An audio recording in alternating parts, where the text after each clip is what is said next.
23 फरवरी 2026 की सुबह करीब 4 से 5 बजे, जब पूरा देश गहरी नींद में सो रहा था, तब उत्तर प्रदेश की राजधानी लखनऊ के पूर्वांचल एक्सप्रेसवे पर एक ऐसी चीख गूंजी जिसने सन्नाटे को चीर कर रख दिया।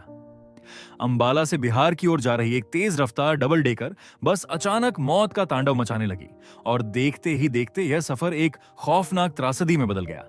आज की इस विशेष कवरेज में हम उस रोंगटे खड़े कर देने वाले हादसे की परत दर परत पड़ताल करेंगे, जिसने प्रशासनिक दावों और सड़क सुरक्षा की पोल खोलकर रख दी है।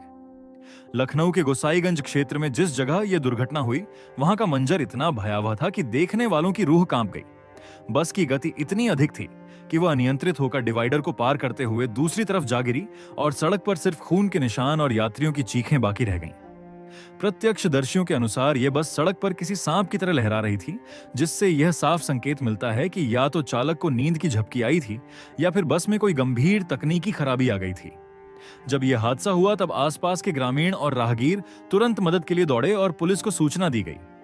मौके पर मौजूद लोगों का कहना है कि उन्होंने अपनी आंखों के सामने लोगों को दम तोड़ते देखा और कई यात्री बस के मलबे के नीचे दबे हुए थे। प्रशासन की शुरुआती रिपोर्ट के मुताबिक इस घटना में 5 यात्रियों की मौके पर ही मौत हो गई, जबकि दर्जनों लोग जिंदगी और मौत के बीच जंग लड़ रहे हैं। घायलों को तत्काल एम्बुलेंस के जरिए पास के सामुदायिक स्वास्थ्य केंद्र में भर्ती कराया गया है, जहां डॉक्टरों की टीम लगातार उनकी जान बचाने की कोशिश कर रही है। इस दुर्घटना ने पूर्वांचल एक्सप्रेसवे पर सुरक्षा मानकों को लेकर कई गंभीर सवाल खड़े कर दिए हैं, क्योंकि यह पहली बार नहीं है जब इस मार्ग पर किसी बस ने अपनी नियंत्रण खोया हो।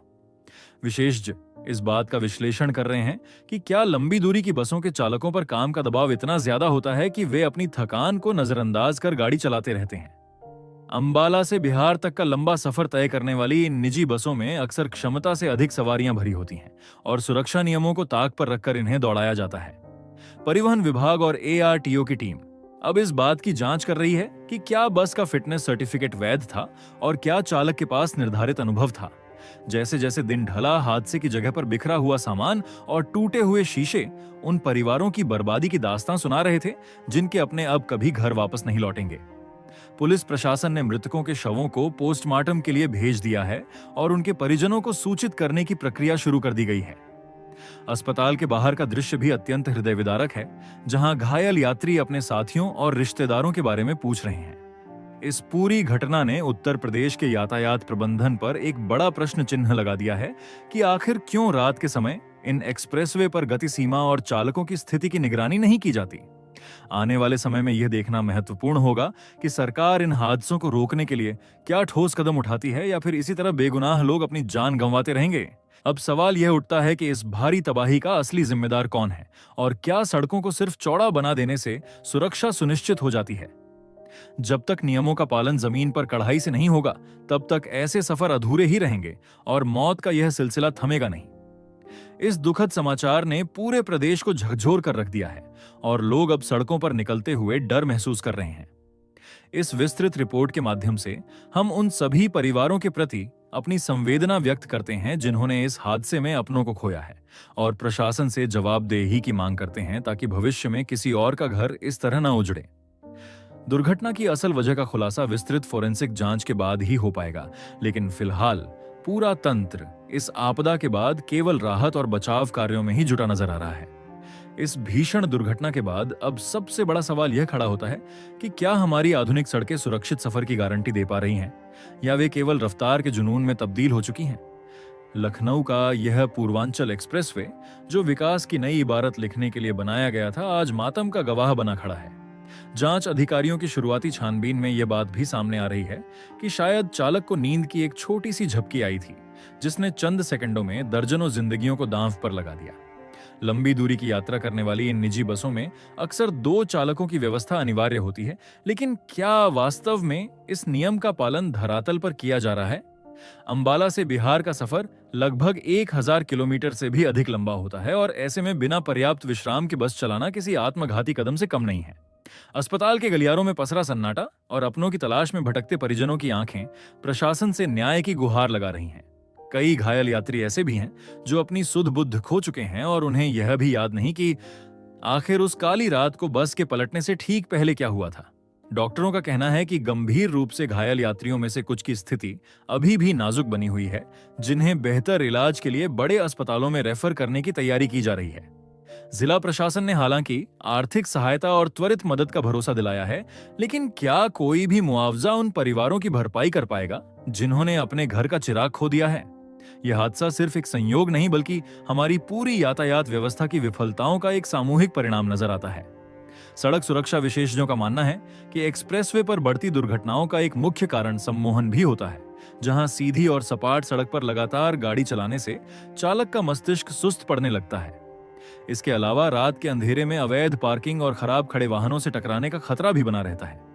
इस मामले में आरटीओ की टीम बस के पिछले रिकॉर्ड की भी जांच कर रही है, ताकि यह पता लगाया जा सके कि क्या इस वाहन पर पहले भी तेज रफ्तार या ओवरलोडिंग के कारण कोई जुर्माना लगाया गया था। अक्सर देखा गया है कि मुनाफे के चक्कर में बस मालिक यात्रियों की सुरक्षा से समझौता करते हैं और बसों में निर्धारित सीटों से कहीं ज्यादा लोगों को ठूस ठूस कर भर दिया जाता है। स्थानीय निवासियों ने बताया कि जब उन्होंने बस के पलटने की आवाज सुनी तो उन्हें लगा जैसे कोई बड़ा धमाका हुआ हो। जब वे मौके पर पहुंचे तो बस के अंदर से आ रही चीखों ने उनके रोंगटे खड़े कर दिए। उन्होंने अंधेरे में ही अपनी जान जोखिम में डालकर कांच तोड़कर लोगों को बाहर निकालना शुरू किया। अगर स्थानीय ग्रामीण तुरंत सक्रिय न होते तो शायद मरने वालों का आंकड़ा और भी अधिक हो सकता था। पुलिस की फोरेंसिक टीम ने अब बस के टायरों और ब्रेक सिस्टम के नमूनों को भी जांच के लिए भेजा है, ताकि यांत्रिक विफलता की संभावना को पूरी तरह से परखा जा सके। एक्सप्रेसवे पर लगे सीसीटीवी कैमरों की फुटेज को भी खंगाला जा रहा है, जिससे हादसे के ठीक पहले की बस की गति और दिशा का सटीक अंदाजा लगाया जा सके।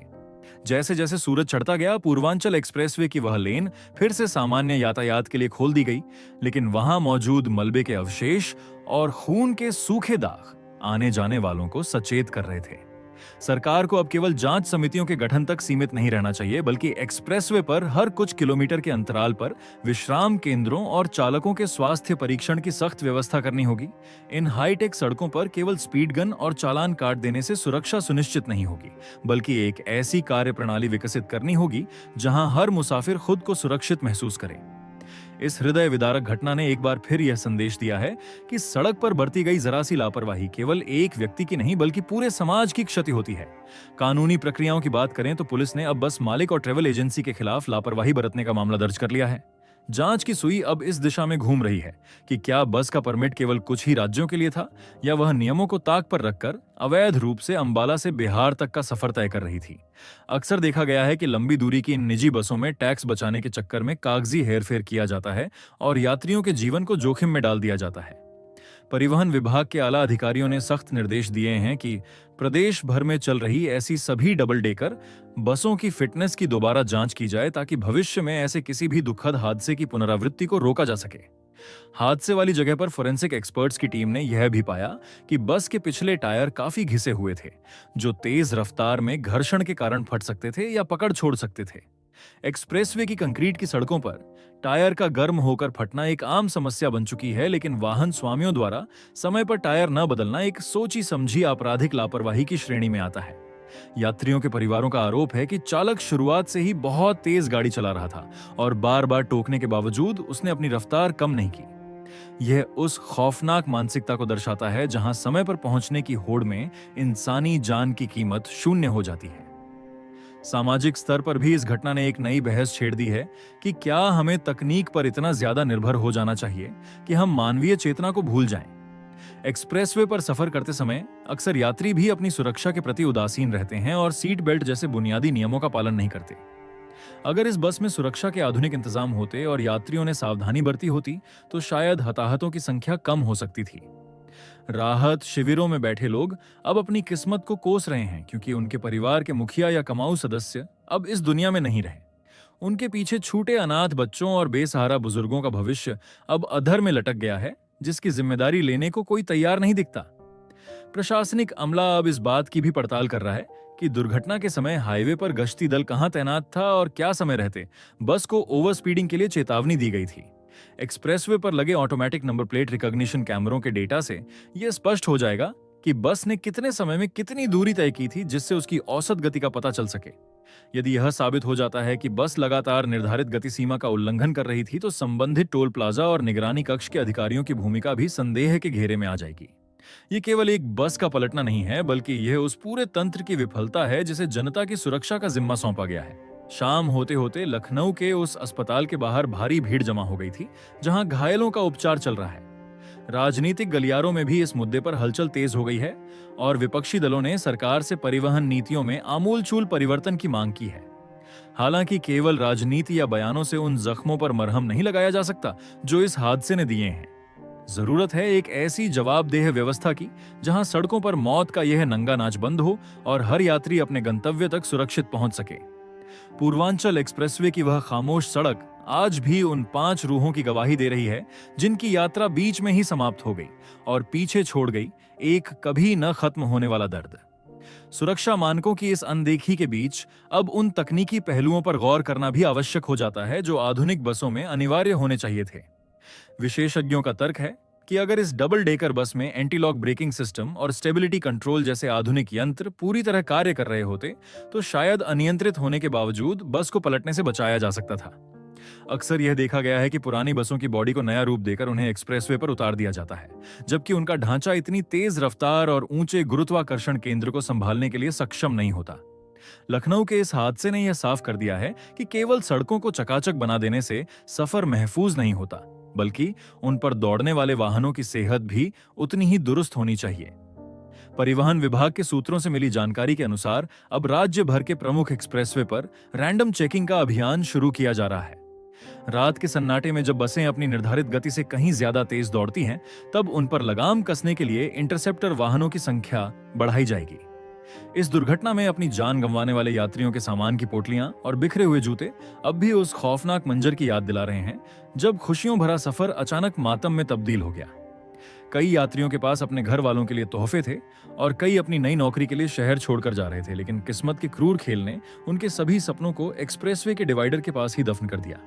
अस्पताल की इमरजेंसी वार्ड के बाहर बैठे एक बुजुर्ग की सिसकियां पूरे माहौल को गमगीन कर रही थीं, जिनका जवान बेटा इस हादसे का शिकार हो गया। उनका कहना था कि सड़कों पर कानून का डर खत्म हो चुका है और बस चालक अपनी मनमानी करते हैं। ये केवल एक परिवार की कहानी नहीं है, बल्कि उन तमाम परिवारों का साझा दर्द है जो हर साल भारत की सड़कों पर होने वाले लाखों हादसों में अपने प्रियजनों को खो देते हैं। अब समय आ गया है कि सरकार और नागरिक समाज मिलकर एक ऐसी ठोस कार्य योजना तैयार करें जहां यात्रा के दौरान सुरक्षा सर्वोपरि हो। लंबी दूरी की बसों के लिए स्लीप डिटेक्शन सेंसर और अनिवार्य विश्राम अवधि जैसे कड़े नियमों को लागू करना अब विकल्प नहीं बल्कि जरूरत बन गया है। जैसे जैसे जांच की परतें खुल रही हैं, यह भी पता चला है कि दुर्घटना के समय बस के भीतर क्षमता से अधिक सामान लदा हुआ था, जिससे गाड़ी का संतुलन बिगड़ना स्वाभाविक था। एक्सप्रेसवे पर चढ़ने से पहले होने वाली जांच केवल कागजी खानापूर्ति बनकर रह गई है, जिसका खामियाजा आम जनता को अपनी जान देकर भुगतना पड़ रहा है। लखनऊ के प्रशासन ने अब उन सभी निजी ऑपरेटरों की सूची तैयार की है जो सुरक्षा मानकों का उल्लंघन कर रहे हैं। आने वाले दिनों में कई बड़े लाइसेंस रद्द किए जा सकते हैं और भारी जुर्माना भी लगाया जा सकता है, ताकि भविष्य में कोई और ऑपरेटर यात्रियों की जान से खिलवाड़ करने की जुर्रत न करे।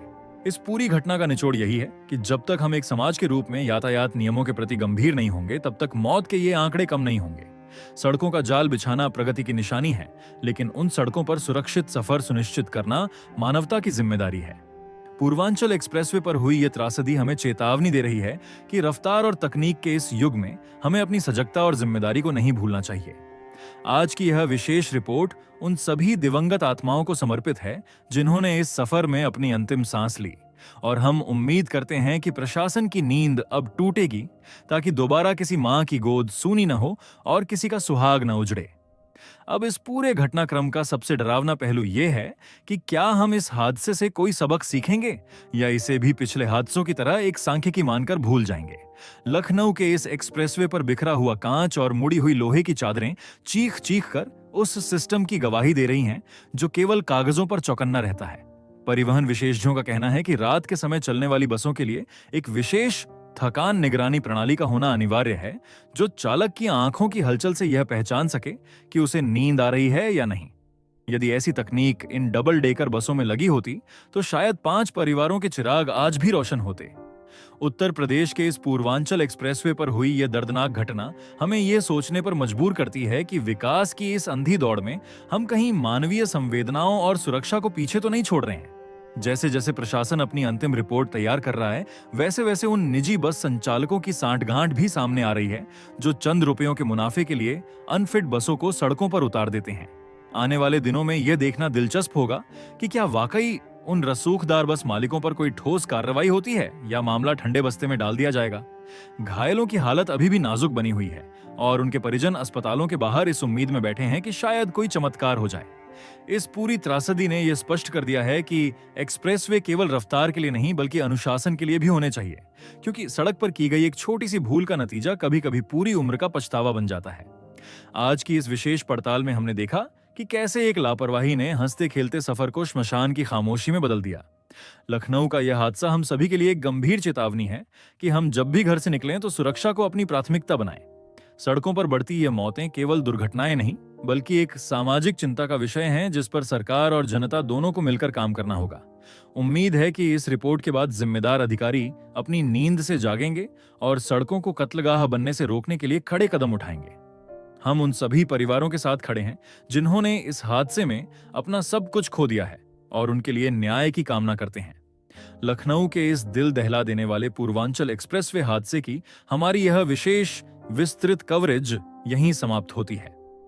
हम आशा करते हैं कि इस जानकारी के माध्यम से आप न केवल जागरूक हुए होंगे बल्कि सड़क सुरक्षा के महत्व को भी गहराई से समझ पाए होंगे। हमारा उद्देश्य आपको डराना नहीं बल्कि उन हकीकतों से रूबरू कराना है जो अक्सर हेडलाइंस के पीछे दब कर रह जाती हैं। अगर आपको यह रिपोर्ट महत्वपूर्ण लगी हो तो इसे औरों के साथ भी साझा करें ताकि जागरूकता का यह सिलसिला थमे नहीं। अपनी यात्रा के दौरान हमेशा सतर्क रहें और सुरक्षित रहें, क्योंकि घर पर कोई आपका इंतजार कर रहा है। हमसे जुड़ने के लिए और निष्पक्ष खबरों को इसी तरह विस्तार से देखने के लिए आपका बहुत बहुत धन्यवाद।